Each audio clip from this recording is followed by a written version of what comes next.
So welcome to the SEIT Academy. I was actually thinking, as Nicole was saying this, this is our second time doing the Academy. We are excited to think about the second cohort. And I remember when I gave this presentation, this webinar last year, I had none of the workshops fully prepped. And I really was thinking, like, who is going to sign up for this? I kind of knew it was going to be there. But you're in good hands. We've done it. We had five fabulous school districts join us last May, June, and July. And I'm really grateful that they took a chance. It was great. It was a lot of fun. And so I'm excited that for some of you, you're hoping to join us as well. I look forward to getting to know all of you over the next, hopefully the next couple of months. So let's get right into everything. Let me click on there. Oh, there we go. So we'll do a little introduction. I'm going to very briefly go over inclusion, LRE and me, because I think it's important to think about least restrictive environments in the context of the Academy, and one of the main aims that we're looking to do when we think about the itinerant Academy, in particular, why itinerant instruction. And then we'll talk about the nuts and bolts of the Academy, which is the truth of why you're all here. So I'm going to go pretty quickly through the first three, and then we'll get right into the nuts and bolts so that you guys can ask as many questions as you need, so that you can go back to your respective districts and think about, is this a good fit for us? Is this a good fit now? So it's a little bit of a background for me. I'm an assistant professor of early childhood special education here at USC, if you couldn't tell by the logo and all the garnet. I did my PhD at the University of Oregon in special education. I had a lot of really great early career experiences. I was a preschool special ed teacher for 8 years in a therapeutic nursery with 3 to 5-year-olds who had experienced significant early life trauma, as well as a Head Start director, an assistant principal, and an itinerant special educator as well, sort of dashed in there in a variety of contexts when I was wearing a multitude of hats. I currently run the Early Childhood Special Education Add-on Certification Program here at USC. And my main research interests are around the development and assessment of effective instructional practices, i.e., how do we get teachers to do more of the good stuff they already know how to do? Because we know, just like kids, if we can support learners, adults or children, in doing more of the good stuff, they naturally don't have time to do the other stuff that we'd prefer them not to do. So really sort of doing that. And it says here language and communication skills. That is what I did a lot of in my doctoral program. Now I focus a lot on the social emotional development of young children. In particular, the pyramid model and other types of things related to that, functional behavioral assessment, stuff like that.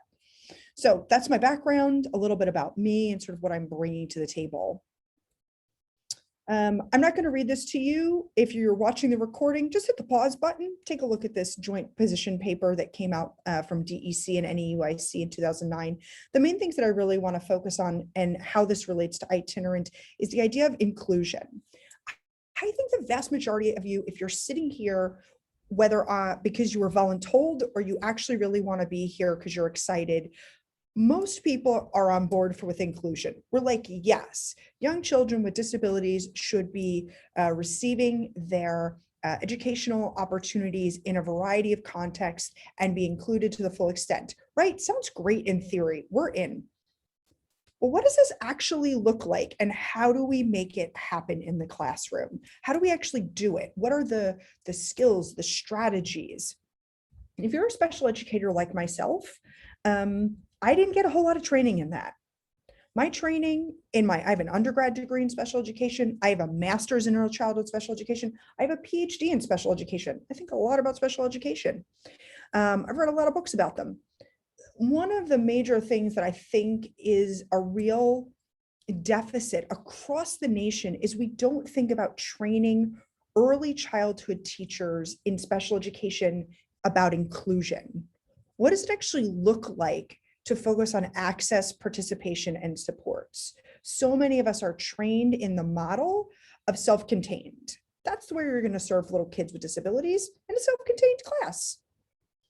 I would argue, and I think I'm backed up very wholly by DEC and NEYC and many other organizations, including the state and the federal government, when it comes to LRE, that is not where young children and really most children should be served, is in a self-contained setting. So we really, when we think about least restrictive environment, we want to think about where can we provide academic and social supports for children with disabilities. And I know some of us find ourselves on the naughty list for LRE violations. We find ourselves being like, whoops, too many of our kids, particularly in our 3DD classrooms, could be and should be included in early childhood, general education, more naturalistic settings. But instead we find them in 3DD. Their primary education services are in a developmental delay class, a self-contained class. We don't like to think of it as self-contained, but let's be real. That's what they are, right? How do you do that? Where do you go? How do you, let's say you're like, okay, we'd like to be able to serve kids out in the community. We have a family who has 3 kids. Their 2 older kids all went to Baptist United Fuzzy Bear Daycare. Their third, Nicole's laughing because I always use Fuzzy Bear Daycare as my example. So I don't even know that there's a Fuzzy Bear, but I guess if I opened a child care, that's what it would be called.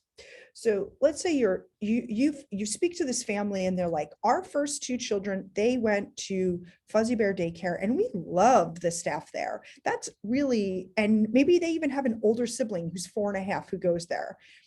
They want their third child who is qualified for special education services to stay in the natural environment where the family already goes. But we say, as a school, we don't have a template for how to provide those kinds of services. You do.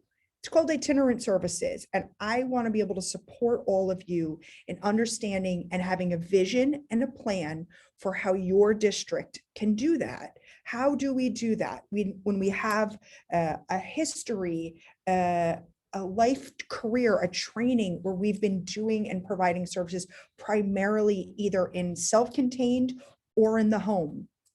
Maybe, or maybe you're one of the districts or one of the friends that they provide itinerant services for speech only kids. I'm going to want to be able to support you in thinking about itinerant is not just for speech only kids, it's for all children. And so how do we think about that? And that's a big part of that. You'll see down here, there's a little link here for addressing LRE and taking a look at that. This link to SC Partners, so Skippy, it's one of the recorded webinars, some really excellent webinar on least restrictive environment in case you're interested and want to know more about this particular topic. So I'm going to pretend like none of you know what itinerant is, even though some of you may. So if you do, feel free to like rest your eyes or look at your phone for a few seconds while I go over itinerant.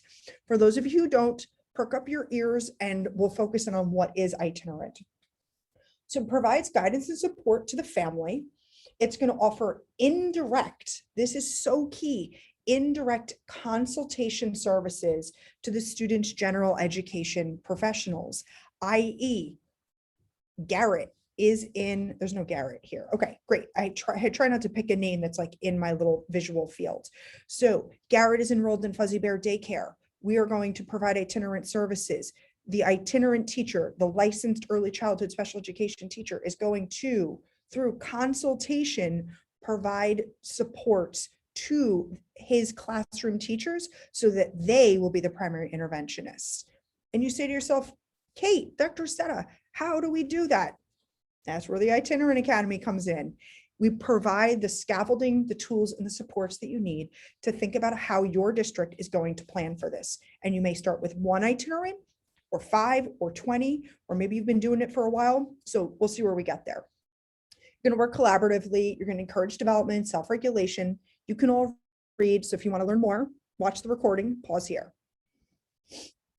Delivery. So we have SEIT, which I'll refer to from now on as itinerant instruction. Could be in the community, And if it's in the community, we're going to have a partnership through the itinerant instructor, through the classroom teacher or teachers, and the special education teachers. That's going to be the partnership there. You can also provide itinerant services in the home. This might be the least restrictive environment for some young children, particularly if you're doing EI services, which most districts are not, because you tend not to get your kiddos until they're about 2.9, turning 3. This is going to be the parent is going to be the primary interventionist. And you say, why? Well, because most kids who are going to have itinerant services, on average, the itinerant is going to have 1 to 2 hours per week assigned to that child on their caseload. There's no way you're going to be able to meet all those goals for that child. So that's why we need to shift from a direct to an indirect or consultation model mind frame. And then the special education teacher. Again, this is sort of just another visual, another way to think about community-based placements and partnerships. It's a triadic relationship. The two folks up here would be the itinerant and the classroom teacher or teachers. And it's really about providing the support to those folks. Sorry, my screen is over here.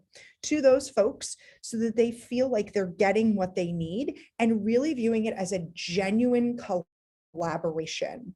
Itinerant instruction is only as strong as the relationships between the community partners and the school districts. It's not about how good your special education teacher is. It's not about how few IEP goals the kid has. No. It's all about those relationships. When you can build those partnerships, we're much more likely to see stronger outcomes for young children who receive special education services using an itinerant delivery model. You do some guidance to the family. Again, we're going to work collaboratively with related services. They're receiving any OT, PT, speech, things of that nature, feeding specialists, nursing, perhaps, if they have medical needs as it pertains to their delays, and progress reports, annual reports, and all that good jazz that you'd be doing if you were providing classroom or direct instruction. Okay. I'm about to get in. I've done the thing I'm never supposed to do as a teacher, which I've turned to the slide where people are probably the most excited about and want to get right into it. So I'm going to go back a hot step. Questions that people have here. I'll pause, just as Nicole said I would. We're doing great on timing, by the way. Thank you.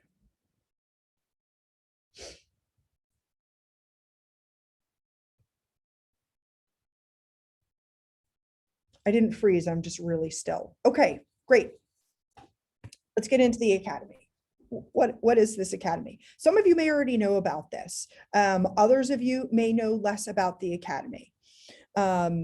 This was started, as Nicole noted, from the PDG grant in partnerships with SEIC and Skippy, as well as the Part B 619 coordinator and all those good folks at the State Department. So we've really been working in conjunction to put this together. I developed 3 workshops to prepare early childhood special education teachers and district admin. This is critical. It's so important. When I designed this, I really was thinking really carefully about how change actually happens in districts. We've all been to trainings where we get sent out and we're the solo person. And what happens then? You come back jazzed, ready to get going, but no one else heard the message with you. There's no continuity or support because the people, the decision makers, are not a part of the same training and conversation. So I really want to make sure, and it's also important to me that early childhood special education teachers, the burden isn't placed on them to be the change agents, but really looking at this is a district initiative that's going to be supported through the district. So that's why we're going to be focusing on that. And it's around implementing an itinerant model as part of your continuum of services for preschool children with disabilities. So does this mean you're going to get rid of your 3DD and 4DD classrooms? No, but we are going to work to support you in your individual goals. Last year, we had a district that participated that they were, I think, about Nicole can correct me, about 11 years into their itinerant services. And they were really looking to, expand, and they wanted to do it in a systematic way. I've been in ongoing, myself and several others have been in ongoing relationships with that particular district about really thinking about ways to strengthen their community partnerships and specific goals. We had 2 other districts that were currently providing speech only, and one district that had no itinerant services currently, but they were looking to start that. So no matter where you are in your process of itinerant services as an option in your continuum, we are there for you to meet you where you are as a district. What's our current phase? What are we actually doing? Applications are open. We'll talk about more, but I believe it's March 31st is when applications close. And we are also looking to hire a coach. This is like hot gossip. It's not official yet. We would need the position approved, obviously. But my aim is to be able to, that this is not a one-off. This is not just 12 weeks, which I know you're saying that's a lot of time to spend with you, Kate. It is, but it's going to be a good time. The main thing is that it's not a one-off. We all know that workshops, conferences, trainings are only as good as the continuum of support that you have, so you can keep working on those things. And for some of you, that may mean a monthly or bi-weekly email just to check in and say, how are things going? Is there any other kind of resource you might need? Just something we can support you with so that you feel like you know what to do in where your program is going for itinerant. For others, it might be providing you've hired a new itinerant and now you want to train them. How can we support you in that process? And so that's what we're aiming to do, because I'm good, but I'm not that good. And I need someone else to be able to partner with me. And so that's the aim for this coach, is they really would be dedicated specifically to school districts who have gone through the Itinerant Academy and are looking to continue that work and strengthen their itinerant delivery services. Let's get into the nuts and bolts. This is where I think some questions typically pop up.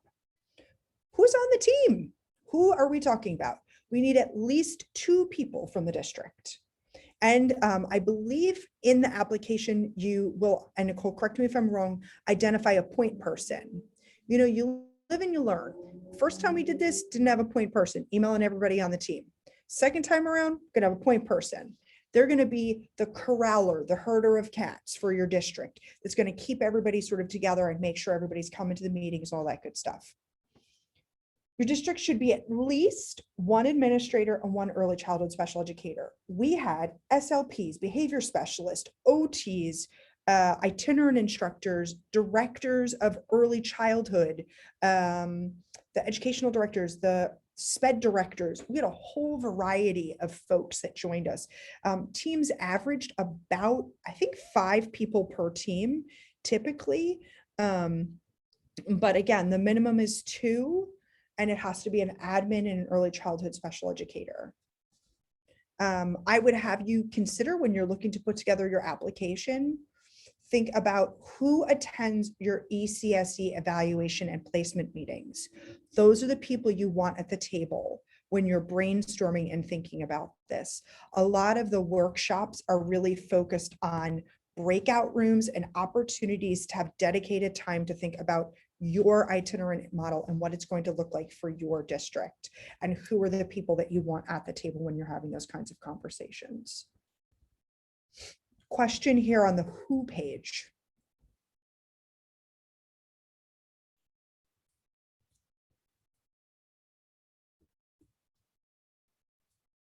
Okay. So what is actually happening? We have 3 4-week workshops. That is 12 weeks. And I think it's actually 13 because one of them is like a week off for the week of the 4th of July. We had a lot of people who were unavailable that week last year. So I decided that's a break week, and then we'll come back for the 3rd and final workshop in July. The first one is around instruction, and it's the introduction to SEIT, to itinerant instruction, and then really focused on instruction in the community classroom. Many of you, all of you, you know how to teach. This is really focused on how do you support learners that you only see 1 day a week for 1 hour? What does that look like? How do we promote and support those learners? Hint, it's related to collaboration. Then we're going to look at the social emotional development in the pyramid model. Everyone who goes through this will go through the full, have access to the full online pyramid modules. There we go. Sorry, it's a little late in the day for me. And you're saying it's only 1:20. And I say, I know, I'm exhausted already. So we did that. The third one is partnerships. This is one we're sort of putting everything is sort of coming together around coaching, consultation, and building those partnerships and relationships with childcare providers in your community, whatever those community partners may be. Head Starts, Fuzzy Bear Daycare, like religious-based institutions, whatever it happens to be for your community that's going to meet your community's needs. What does it look like? Well, there's some asynchronous content, some videos with me. Those are the recorded PowerPoints, some readings, videos. Here's what I'll say. If you're saying like, oh, I don't want to take another class, I get it. I'm there with you. The main focus, one, you continue to have access to the content. Two, the more you put in, the more you get out. So am I checking to see who's read or looked at everything? I am, but I do look at the analytic data, but I'm really more focused on, are you getting what you need out of this? It's my goal to provide you with more than I think you would need for the course, so that when you leave, you can continue to access these resources. And then on top of that, we meet virtually 1 time a week for 1 hour. It'll probably be Tuesdays or Wednesdays is usually when we'll do that. Whole group discussion about the weekly content. You're gonna have breakout rooms, and then we come back and we do some planning and some problem solving as a large group. That's typically, so like 10 to 15 minutes, 20 to 30 minutes, and then like another 15 minutes, and we sort of wrap it all up. You'll get a lot of books. I was actually looking, I think we've got a building blocks book, we've got Assessing Young Children, we've got a couple really great books that you will get as being a part of the Itinerant Academy, and all team members, right, Nicole? All team members will receive those materials. In addition, you'll receive ongoing contact and support as you implement your itinerant model with me, PDG, and Skippy, and SEIC, which if you probably are less familiar with that branch of some of the inclusionary work that's being done in the state, but we've actually had some really great meetings with districts who have been starting to partner with SEIC, which are folks that primarily work with childcare providers and supporting them in their inclusionary practices. So the weight doesn't fall all on the shoulders of districts to support community partners. There are other folks like CCR&R and SCIC, and you're like, SCIC, don't worry, I know all the people. I'll introduce you, and if you don't know them already, and they'll come and do a talk for us at one point and really give you an opportunity to see you're not alone, but we're really a larger community who's thinking about inclusion and ways to support young children with developmental delays in having a sort of a continuum of services. When are things happening? It's what everyone wants to know. May, June, July.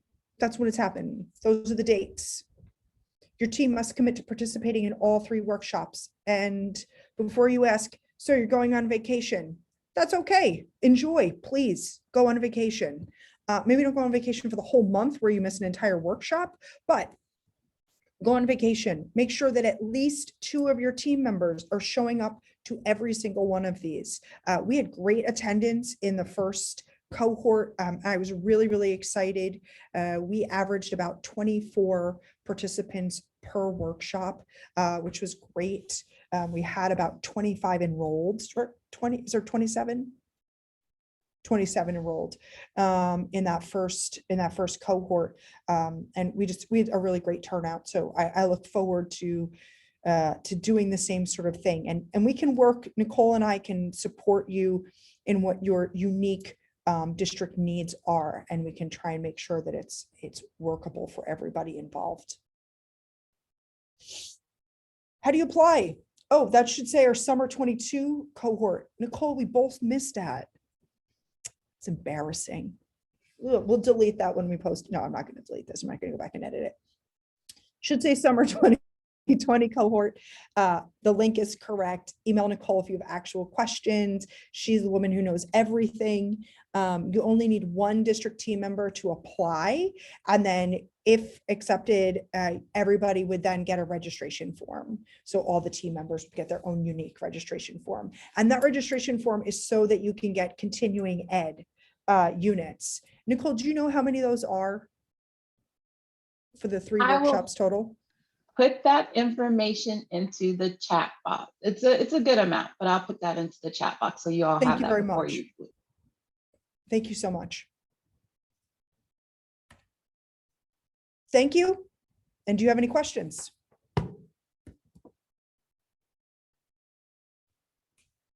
I do, Kate. I was typing away, but now I can talk to you. Please. Okay, so our school district is expanding the 3K and 4K programs to meet the needs of our lower socioeconomic populations who are not able to afford childcare or private preschool. We've been getting a tremendous amount of students who are not ready for kindergarten, not even close to ready for anything. And, we do operate our child find process, but they're just not bringing them in. And so we are not, because there aren't a lot of childcare opportunities out there in the community, we were thinking about doing, an itinerant teacher positions to work with the populations in our school due to the expansion of the teachers. So would that still be appropriate? Because, we have resource teachers that serve kindergarten through 5th grade. They're not really used to 3 and 4-year-olds. They need a different kind of skill set and environment. So that's kind of what we were thinking we were going to do with an itinerant program. Absolutely. Yes, you can absolutely do that. It is about serving kids in community settings that make sense for your community. Okay. Not all districts, not all communities have a ton of childcares. So that may not be where your kids are going. So you may be building in those 3K classrooms. And if you are including kids who have IEPs in those classrooms, that is an excellent way to be able to serve your community based on your community need. And an itinerant model would absolutely work for that.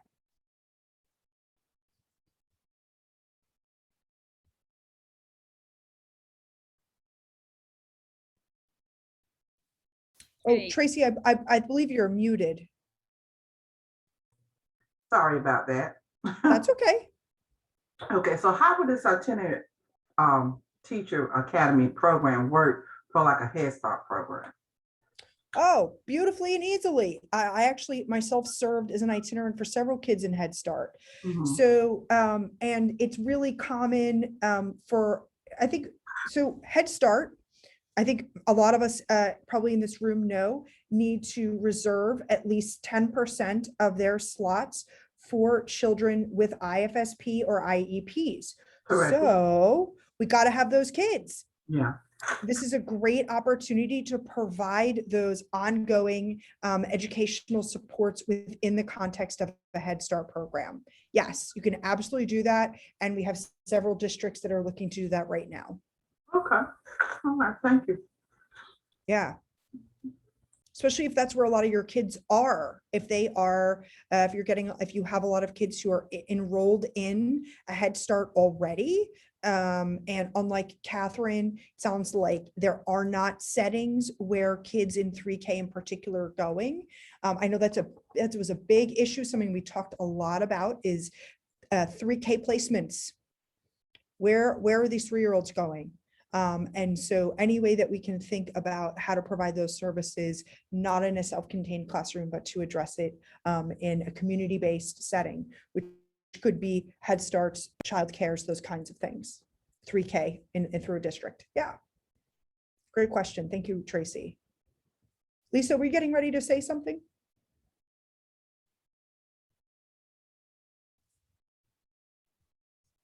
I thought she unmuted a few minutes ago.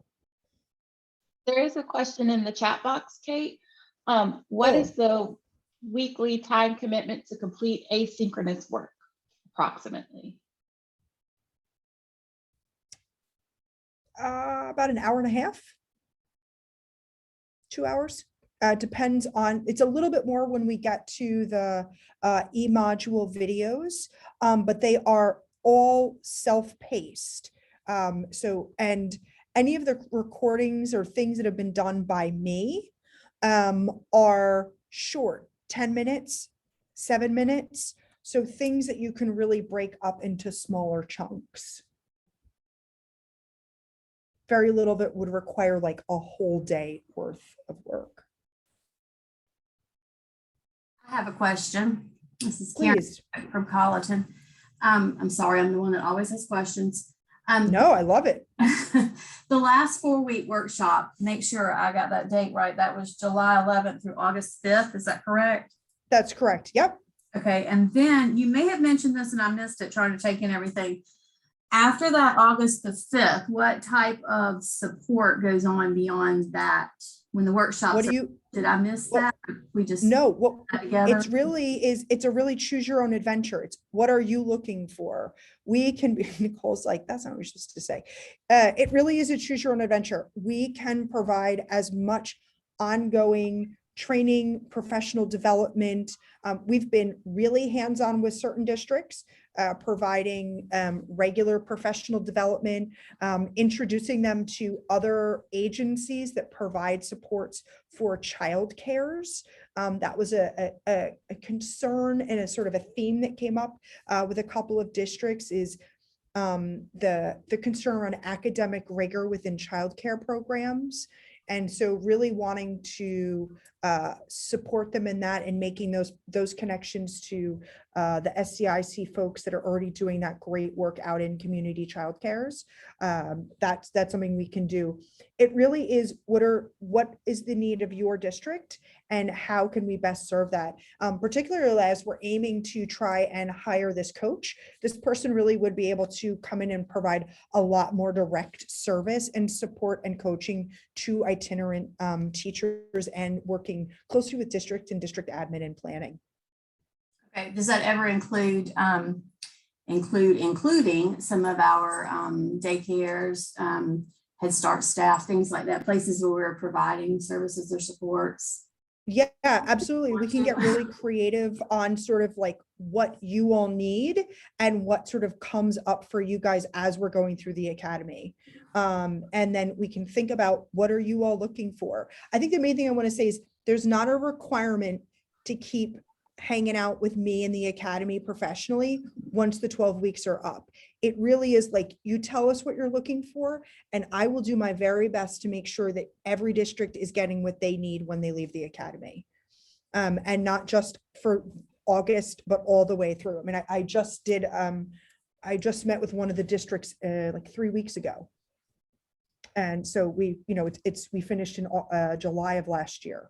So we continue to remain and have close partnerships with districts to support them in building their itinerant models. Okay, that's great. Thank you. Of course. We don't want to get you guys all excited and enthusiastic and then like pull the rug out from you.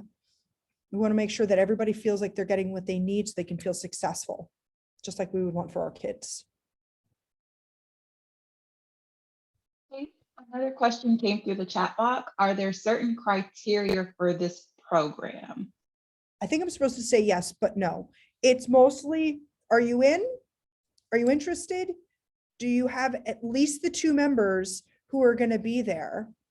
The admin, and are you actually committed as a district? This is not a casual 1-week thing where you're signing up. It's 12 weeks. That sounds real gentle, and I'm not trying to scare you off, but really think about from a district perspective, is this initiative, is this something that your district is really looking to address and focus on? If it is, we're ready to have you on board and to support you through the process. Did that help, Althea? Pardon me. The reason why I asked, I'm in a totally different district. I started taking workshops with Partnership for Inclusion when I start working with, I'm in North Carolina, Wake County Public Schools, and I was put in an all AU classroom, and I felt like I didn't have the support I needed. And I started doing workshops and training, going to South Carolina, doing workshops and training, and getting the support, and I never stopped. And that's been 2 years ago.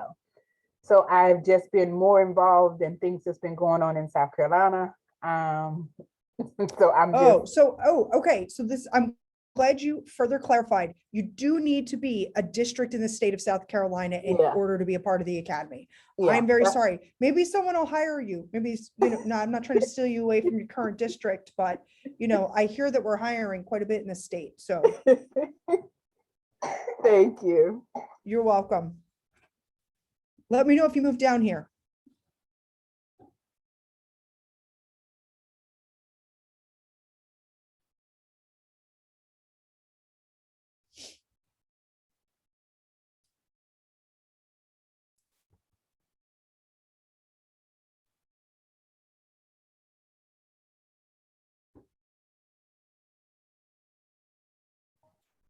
It's Okay, feeling one very, other question. please, great. Go ahead, Catherine. Okay, so our district is very large geographically, but we're student-wise probably the same size as like Lexington 5, right around where we are.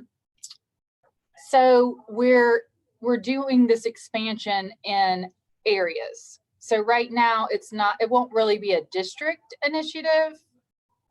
Hot off the press, it's just going to be in like one, like in the Easley area. Is that okay? That's totally fine. Okay. That's absolutely fine.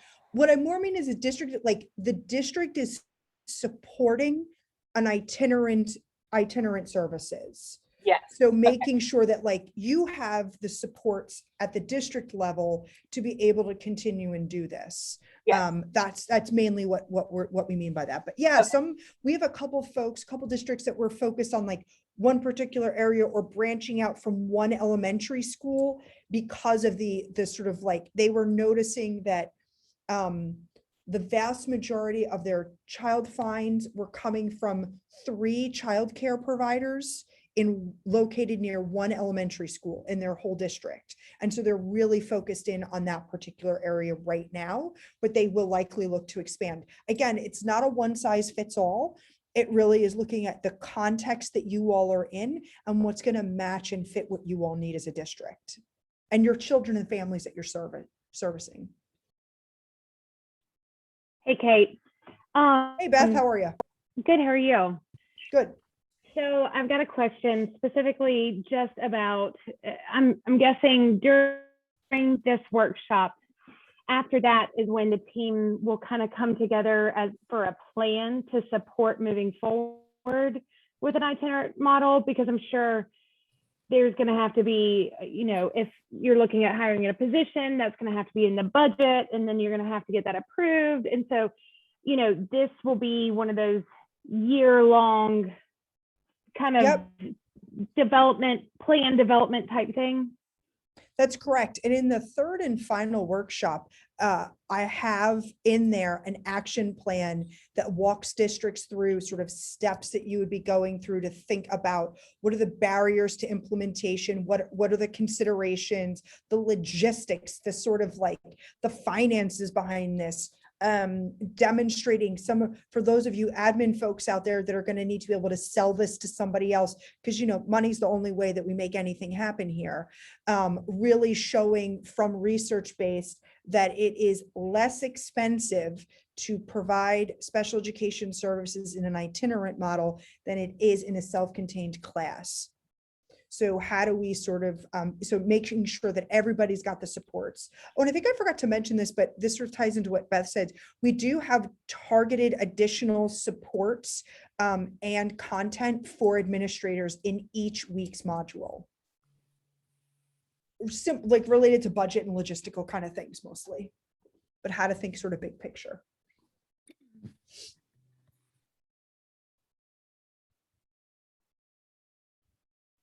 Beth, did that answer your question? Absolutely. Thanks so much. Kate, this is Lisa Harmon. Hi, Lisa, how are you? I'm good. I'm sincerely apologize. That was incredibly rude, but I'm recovering from surgery and my doctor called me right when you said Lisa. So I had, Oh, you do not need to apologize. I am so sorry, but that was sort of a critical call. So thank you. So I think, Not a problem. thanks. I think y'all may have talked about this because I also got kicked out. So by the time I got off the phone, I had to get back in. So Felicia, my coworker, told me that y'all may have covered this, but I think for our frustration, we can be a part of this and be so excited to do it. But I think the thing that we worry about is truly in our district, a whole lot of our kids are not in daycares. We have certainly some at Head Start. They are at home. And so I think what I have, we work with Carrie, and we're part of Skippy, and we're doing a lot with community partnerships, and it has been one of the best things we've done in my 33 years of special ed. So I love it. And we would love to provide, our kids, we'd really like to serve them in the community, but they're just not out there. If you're including home in the community, then yes.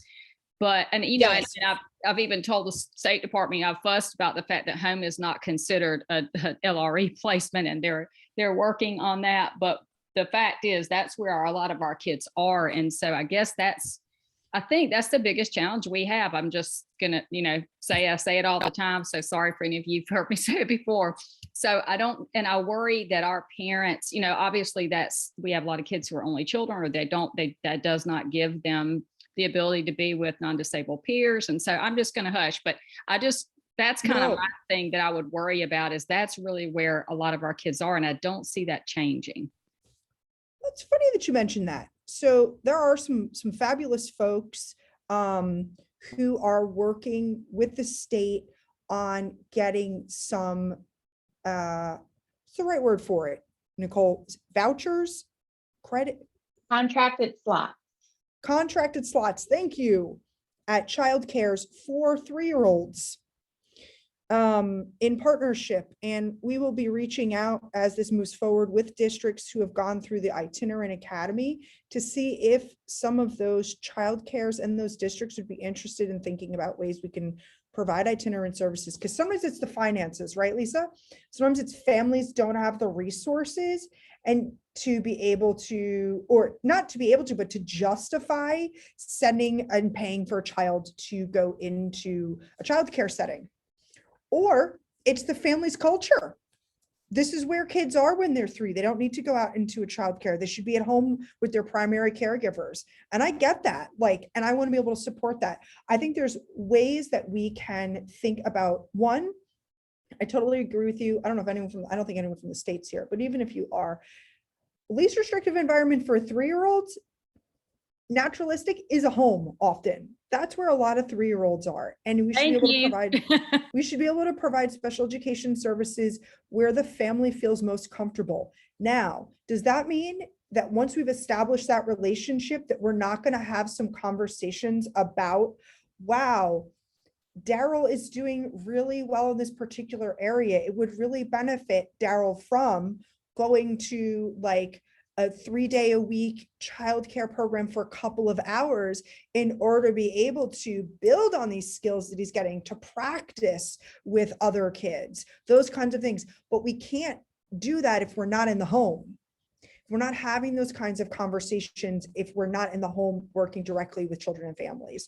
So I don't have a very simple answer with you, but Lisa, I'm very supportive of that. I have some really great colleagues here at USC that are working very carefully and are trying very hard to make other things happen, to be able to support and to better understand what it's like for children ages 3, 4, and 5. And they are not kindergartners. They are 3, 4, and 5-year-olds. They are different. And we need to be able to provide services in a naturalistic setting. And home is very natural for 3-year-olds. I think probably many of us right in this Zoom room did not, unless our primary caregivers were working, we didn't go to childcare full-time when we were 3, unless our primary caregivers were working. I didn't go full-time. And even then when I went to kindergarten, it was half day because it was the 80s. And we still let kids be kids. So those things have changed, but the developmental needs of children and the needs of families has not necessarily changed. So anyway, I'm gonna get off my soapbox, but I hear you, Lisa, and I support you and totally understand that. If your district was interested, we could really think about ways to support you in meeting your community's needs. Thank you so much. Definitely that is something that, and I know Carrie knows this because she's heard us talk about it and she's been such a great support to us. And I think for us, just quickly, I don't believe that it is a hesitancy for their kids to be served out of the home. I think that most of our parents, certainly culturally, when I had my little one, if I could have, I would have been home with him when he was 3, but had to work. So I think some of it's a preference kind of thing, but I think most of them are okay with their kids coming to school, but that's where we get locked into that self-contained preschool thing. And we really want them to have those opportunities and to serve them in our community environment. So that what you shared about the contracted slots, I'm sure that's a fabulous idea. It's obviously going to be limited just by, finances, but I think that's where we, struggle is just that we don't have parents who can afford to have their kids in the places where they might want them to be, Yeah. even if it was just a few days a week to be with other peers and things like that. So yeah. I just appreciate very much you addressing that. No problem. I mean, this came up so much that I probably shouldn't give this all away, but like I'll do it anyway because Lisa, I feel like I should here.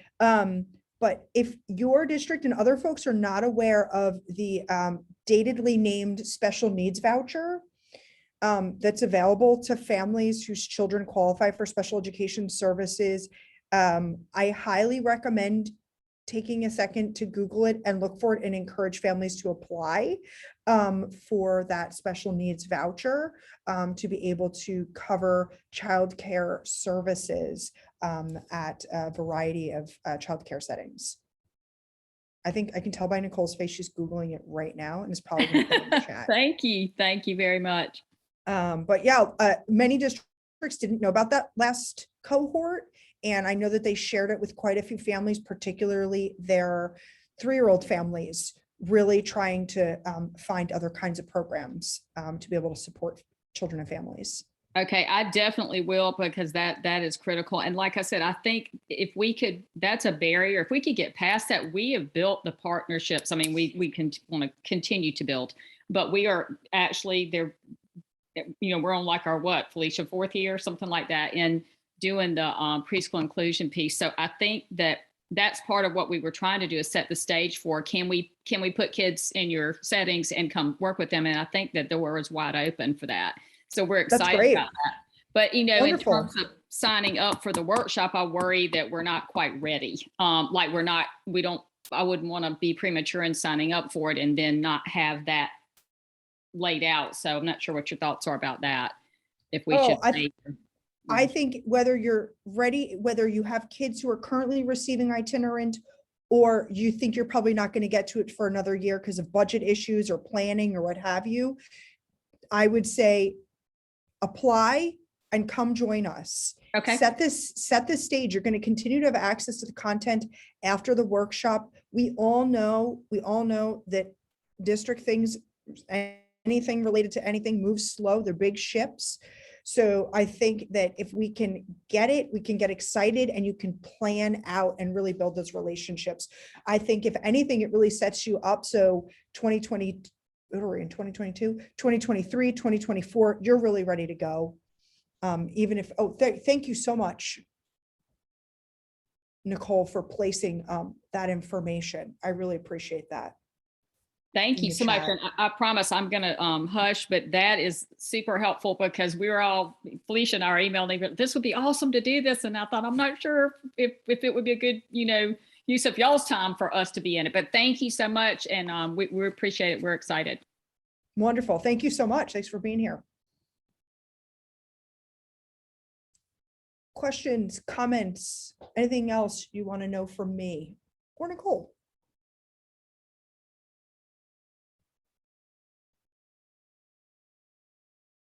So while you're thinking and waiting, big reminder, March 31st is when applications are due. Feel free, get it in sooner. Go back, talk to your other district folks. Say, I think we really want to do this. Let's get those applications in. We're really, really excited. I'm thrilled. I feel like we've got some really great content and just really giving you all opportunities to think and plan at whatever pace and wherever you are in your journey for delivering services for young children with disabilities in your community. Oh, we had a question last time, like that there was, and I think one of you mentioned this before, around Head Starts. If you know a bunch of kids in your district are coming from a Head Start, invite that person in, ask them to be a part of your team. This is a great opportunity for them to be a part of this as well. So, really think about who all is going to be at the table when you're doing placements, and where your kids are really being served. That's a great opportunity to think about that. Kate, do you want to share, we talked about the deadline, how soon we'll notify those who applied about those who will be invited to join us? Yeah, mid-April. Let me look at my calendar. So let's see, applications are due the 31st. You'll know by the 15th of April. Maybe even sooner. Maybe let's do the 8th. Let's say the 8th. Nicole, let's push fast. The 8th. I say because it's Nicole and I that are going to be reviewing the application. So let's do the 8th. And then that'll give you plenty of time to get everybody registered, ready to go, and in the system for May. Okay.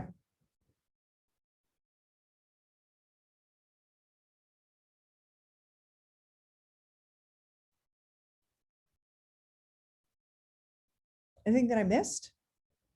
I don't think so.